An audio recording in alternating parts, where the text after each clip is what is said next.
Welcome back to another episode of Voices of Celebration. Today I have a dear friend and longstanding client with me, Lisa Gucciardo. Lisa, welcome. Thank you for having me. Thank you for being willing and courageous to come and tell your story. I know that this is going to touch hearts and minds of so many listeners, especially in the early stages of their divorce. How far post-divorce are you? It was finalized January 24. Okay.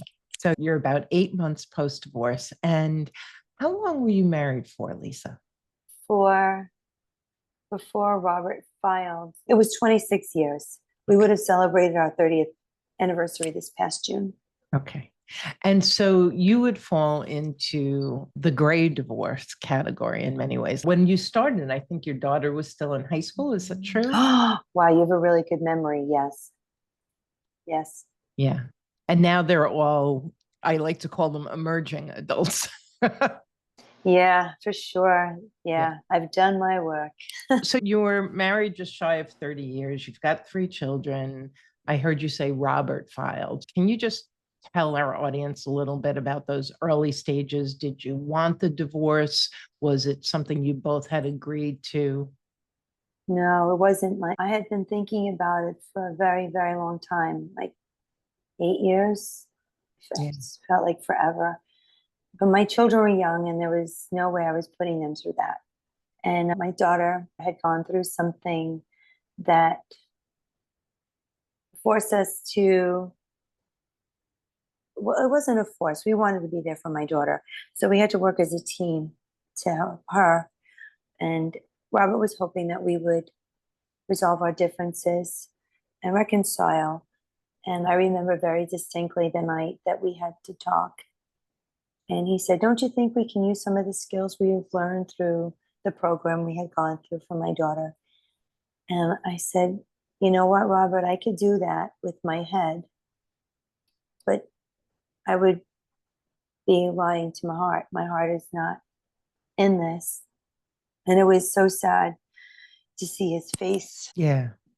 It was terrible, actually. And I think so many people can relate. I know I was on the fence for a really long time. And then you just said it so beautifully. It's like, even if your head wants to, there does come a time for many where that ship has sailed. My heart is closed. I can't reopen it. Well, for me, it was hard to be sure. Every time I went all the way back to myself, it just felt so sad and depressed and suppressed. It just felt squashed and sad. And I said, no, I have to do this. Yeah. I just have to do this.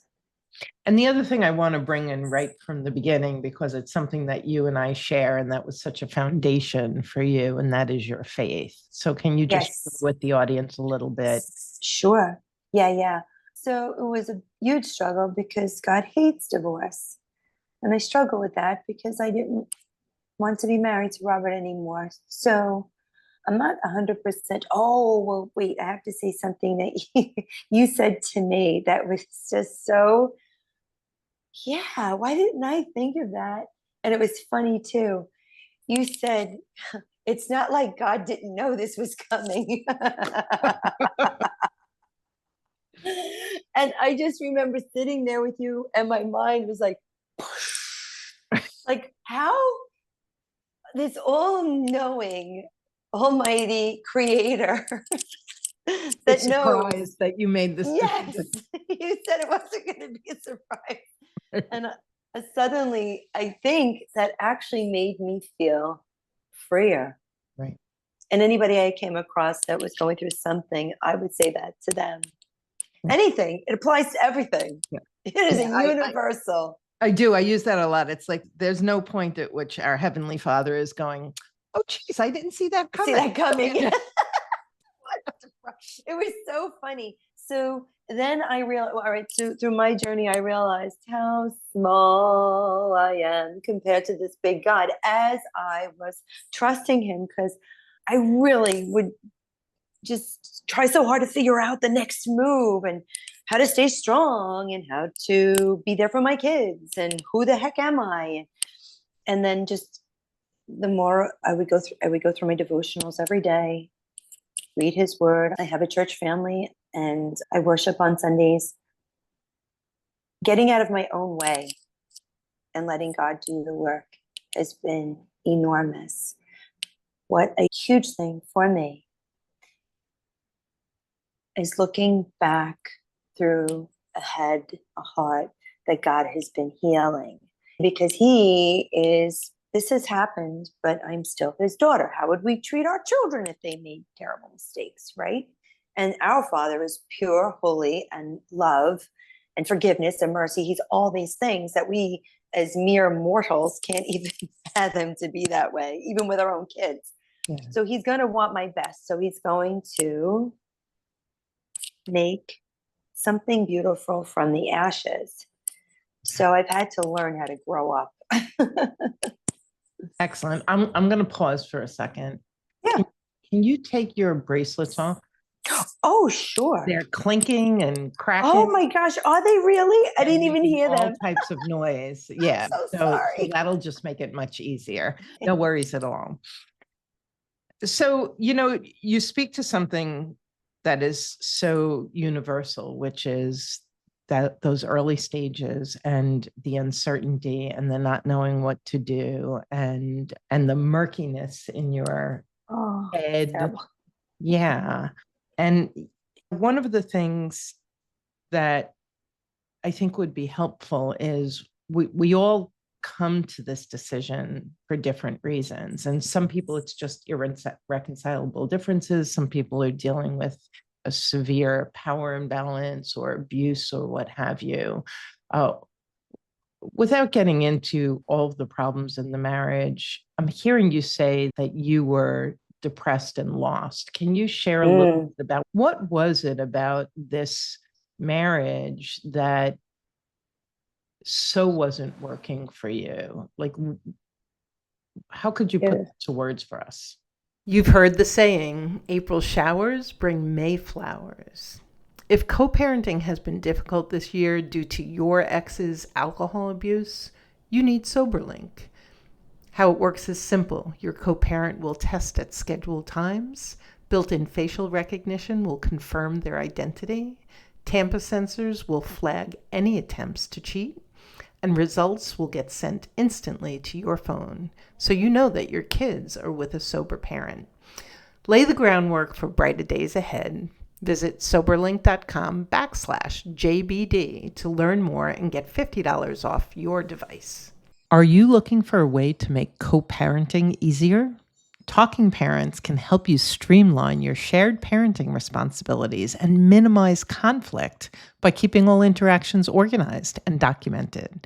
With Talking Parents, you can stop worrying about the he said, she said, and focus on what matters most, your children. Download the app in the Apple or Google Play Store and start a 30-day free trial today.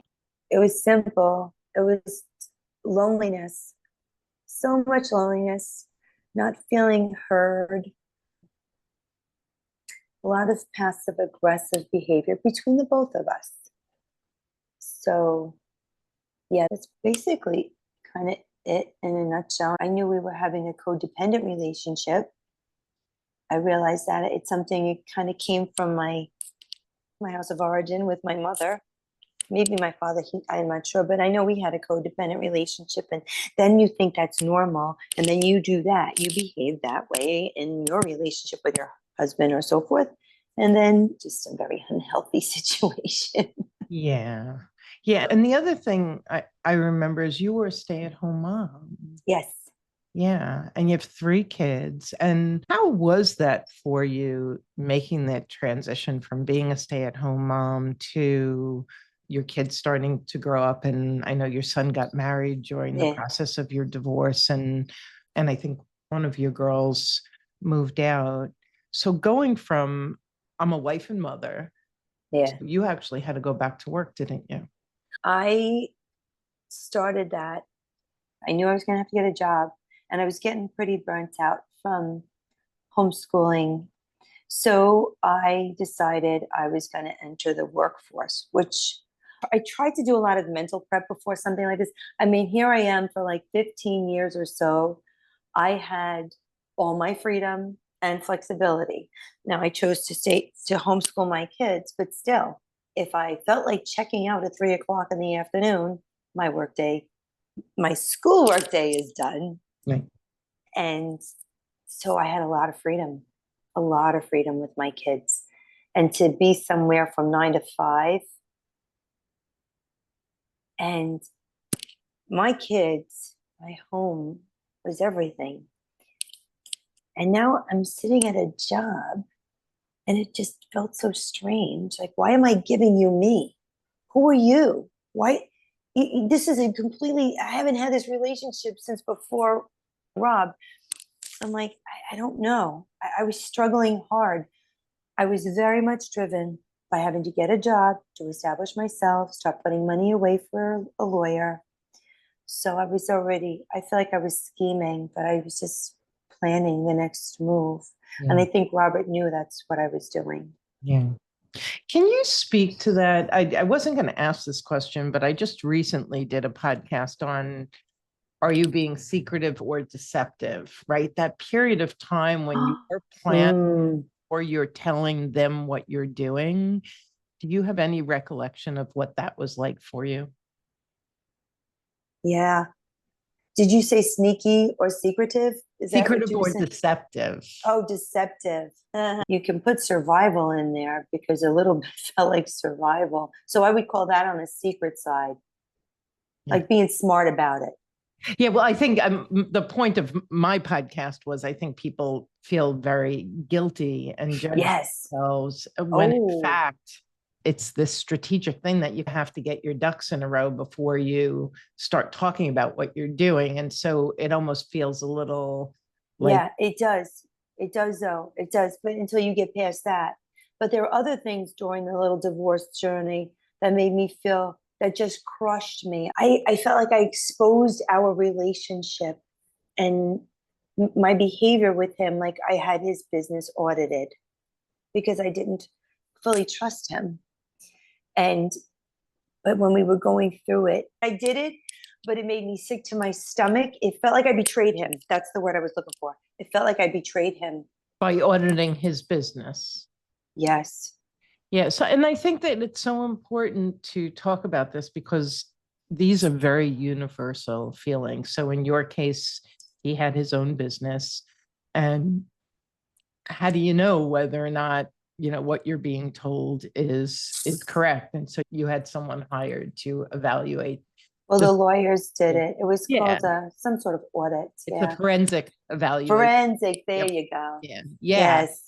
Yes, and we're starting out talking about everything that's hard, and then I want to pivot to what was the growth trajectory. But before we get to that, there's a few things I remember you saying when we worked together, and one was that you tended to fly under the radar. Can you elaborate on what that was?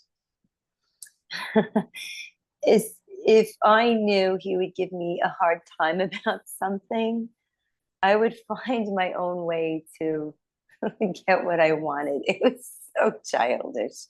But yeah, I would, it was like bobbing and weaving around somebody Yeah. just to keep the peace. And was it really peaceful? Not at all.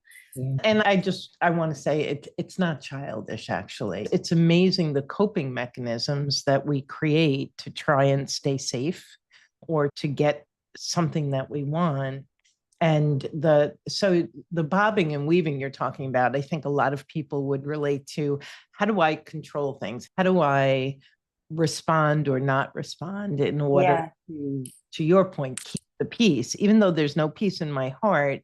How do I do things so that at least in the house externally there's some, Yeah.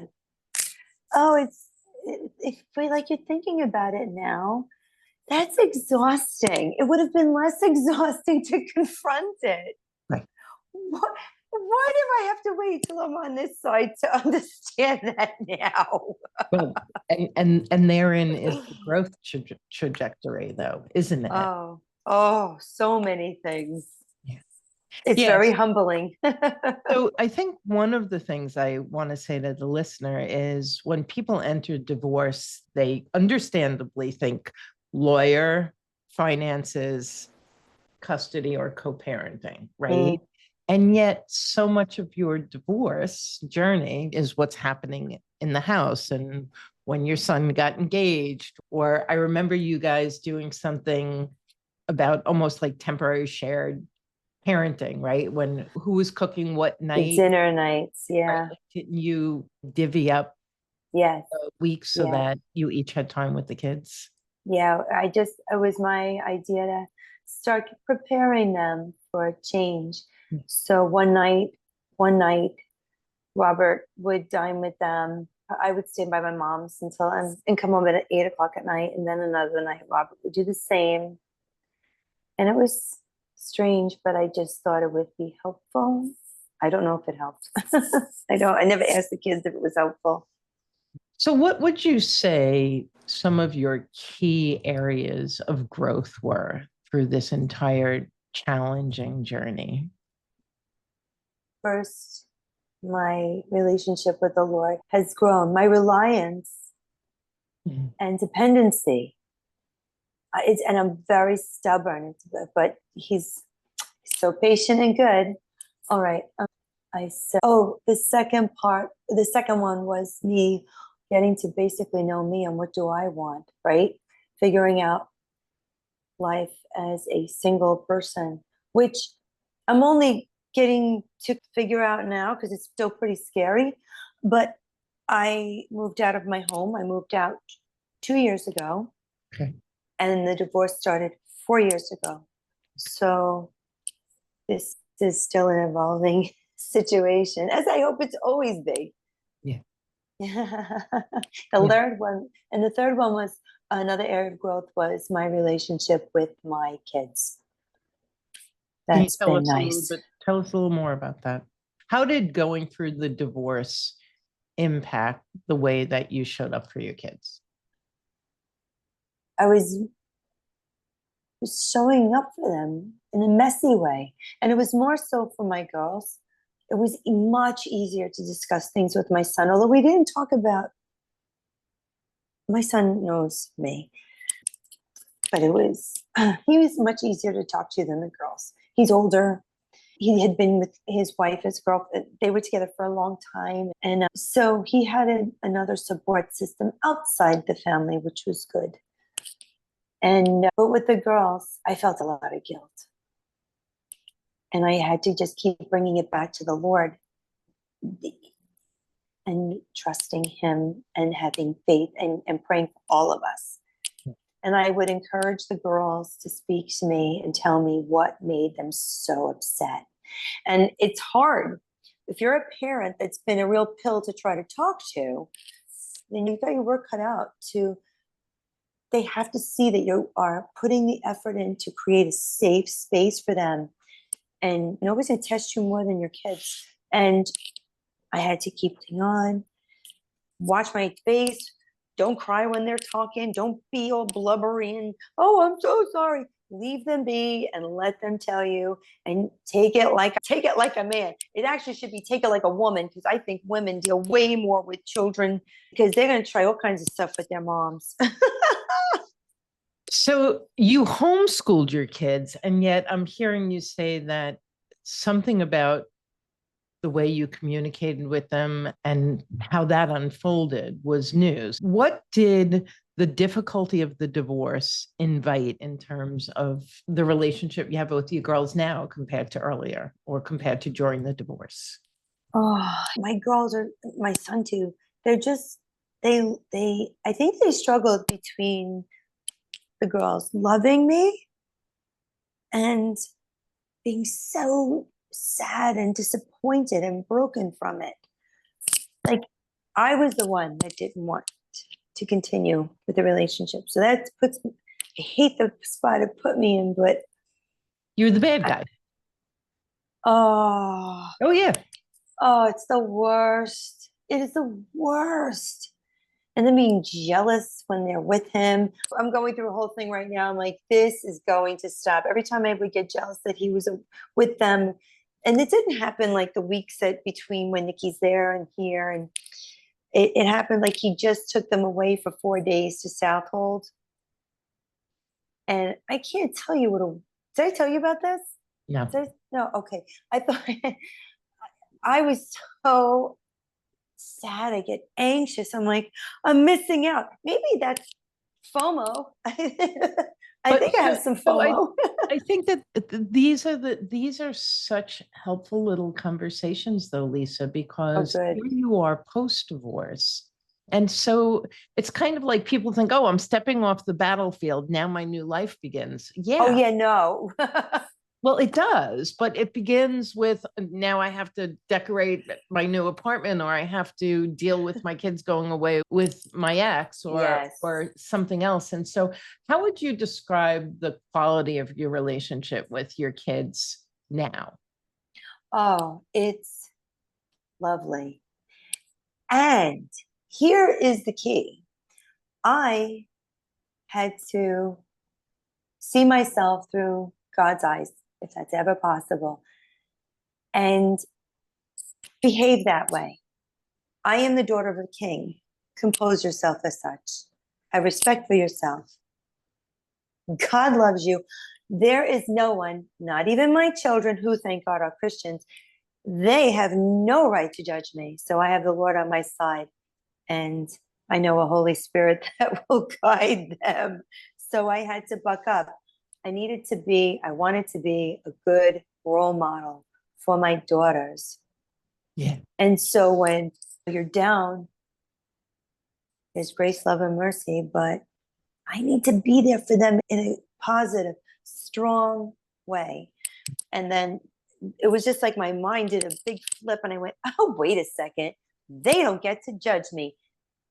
We can have conversation. I'm going to pray over you. Right. And your healing is in God's hands. But once I did that, I felt different about myself. I felt good. And that transmits, right? And the girls pick up on it, and then they can relax. Because when my mother lost my dad, she was miserable and angry and whatever. And she was just a terrible.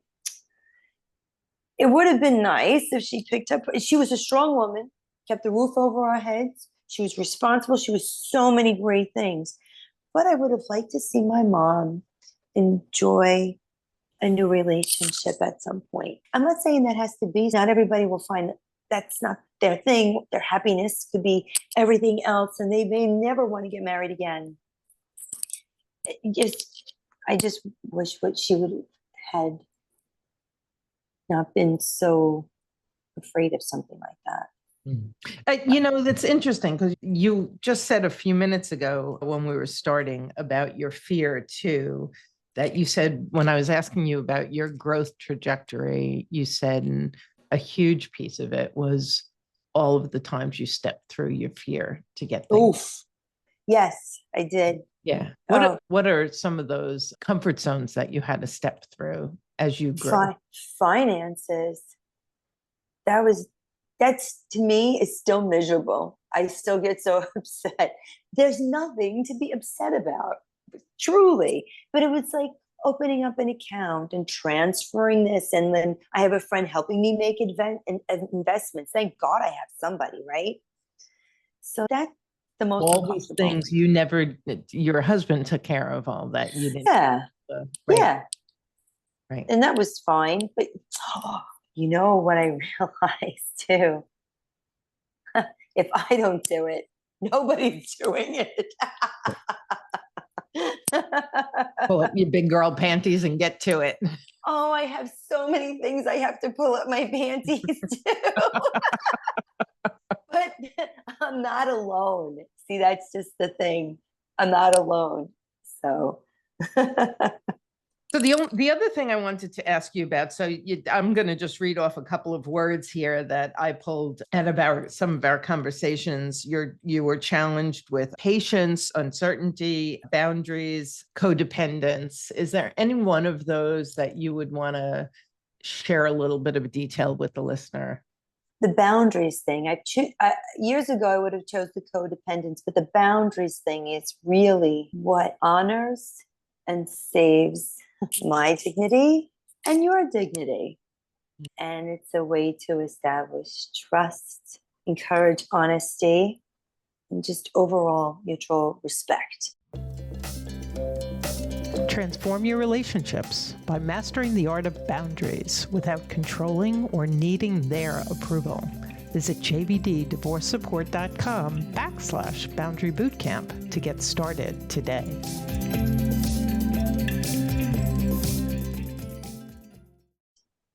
So boundaries. What was your challenge with them and where are you now? So what's the journey? What was Oh, God. boundary journey?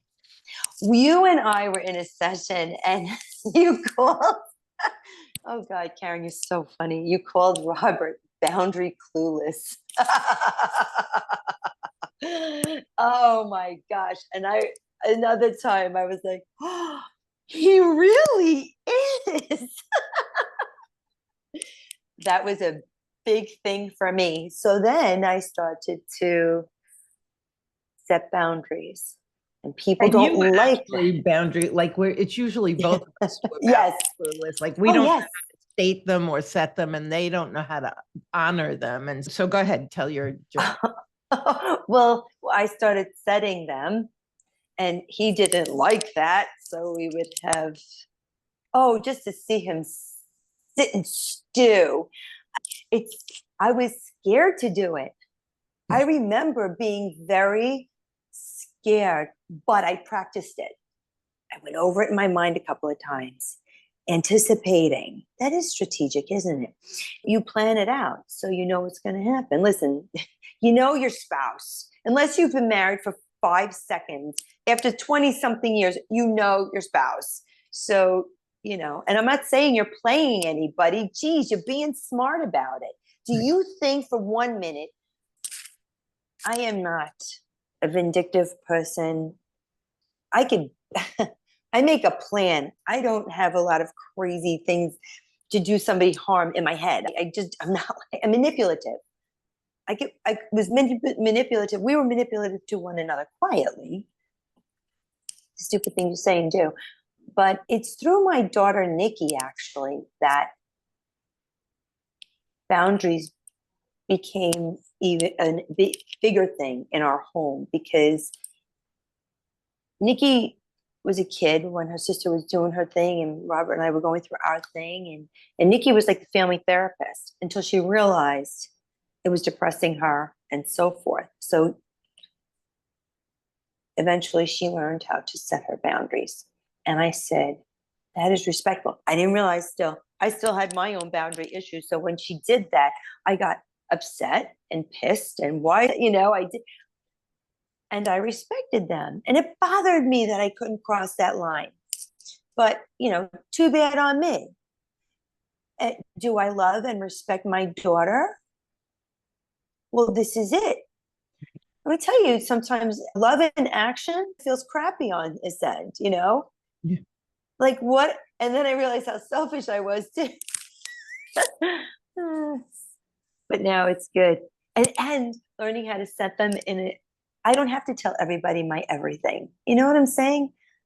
And I do not owe my children anything. Right. I am a grown woman. And I think all my children know that unless they walked in my shoes, they don't have a right to judge me. Yeah. That holds true for them. I've never walked in their shoes. I have no right to judge them. Yeah.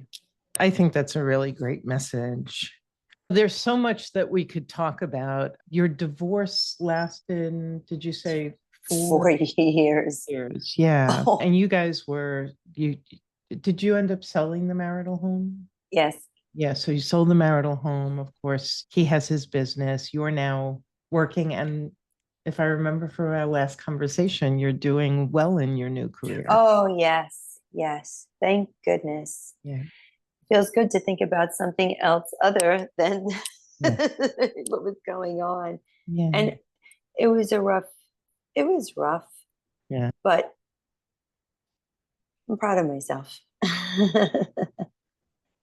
So what role would you say the divorce coaching had in your overall journey? One of the things I appreciated most was being heard and understood. And not just the idea of speaking about divorce is frightening. Listen, I had a lot of years where I was very angry. So there was no, I was scared every so often, but until I started walking in it, that was a different story.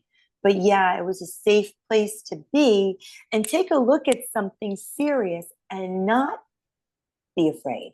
That's what I felt when you and I were working together. And you brought a sense of humor, which is very important to me because it makes me remember things too when things are funny. But you were solid. And like I said, you offered stories that you've bringing. I'm not out there in my own little world, and I'm the only person that's ever gone through this, and my situation is I feel so horrible. And then you would bring up stories that makes it not so scary. Normalizing it. Yeah. Yeah, yeah. But Yeah. also understanding how to move forward, how to at that point I was not ready to be divorced, but I needed to learn to stand on my own 2 feet and be Lisa. So Yeah, we so were coming up with ways. we started working together very early before you Yes. actually, it was almost like you needed to shore up yourself in your life before you stepped into the process. So if you were to say in a couple of sentences the impact of having that safe sounding board and that guidance, what impact did that have on your journey? I was getting very real with myself, asking myself tough questions. Can you do this? You will face this. So I was exploring, right? I was just exploring, and that was helpful. I didn't have to be afraid and hide from it. I wasn't committing to anything if I was just thinking about it, trying to figure things out. Yeah, and then I had to ruminate for a few years on it. I'm a late bloomer. I think rumination comes with the territory to a certain degree. It's such an enormous transition. If you think about it, like there you were all those years homeschooling your kids, and then you go from that being your full-time job, mom, household, and then all of the variations of the journey through divorce to be living in your own apartment, having a career, having a good relationship with adult children. That there's so many transitions that happen in there, right? With family and friends and kids and money and So many, so many. It's overwhelming. yeah. I think God protects you to a certain degree that you're not, it's already overwhelming, but I don't think he shows us all of it. Otherwise, we would just Yeah. lay flat on the ground and don't go anywhere. There is a lot of transition. You have to be gentle with the transitions. I would, whenever I would feel, and the whole thing too, there's grief in this whole thing. This is a huge loss. Just that's my journey. It's a huge loss. And I needed to be in a group where other people were going through that too. I told you I had joined Divorce Care for their program, which was amazing. And anyone who doesn't know of divorce care, it's actually the only nationwide program out there. It is Christian based, although depending on what church you go to, you may get someone who's more or less religious, but it's a 12 week, 12 topic program that I've always recommended. So you went, you found Yeah. a lot of value in it, and you with Oh, other yes. people experiencing the same transition. Goodness gracious. They covered everything. And that was an eye opening experience learning about yourself too. It was great. I want to give you an opportunity before we wrap this up. This is your opportunity to share any experience, strength, hope with the listener who is just stepping onto this path, who's scared, who's uncertain, who's wrangling with grief and fear and maybe regret or self doubt. So, this is your platform. What would you like to say to that person?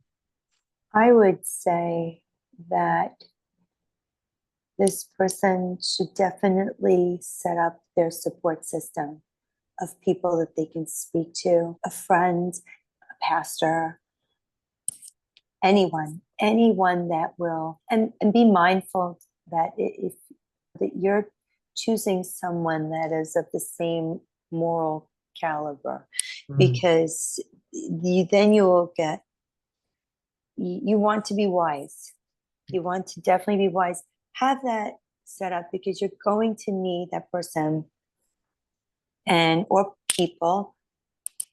So that you definitely want that. And I don't know how I would have made it through without the Lord, but wherever you draw your strength from, keep in mind that there's going to be days you're going to waver so hard. Don't be surprised how it truly feels at times like you are in a storm, or you may feel very numb or very alone or very angry. Like there are so many emotions you're going to feel. And I'm telling you, and you might feel like you're going crazy, but you are not.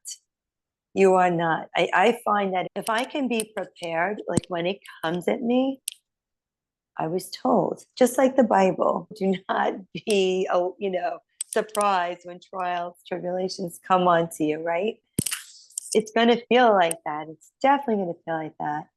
And you're going to have wins.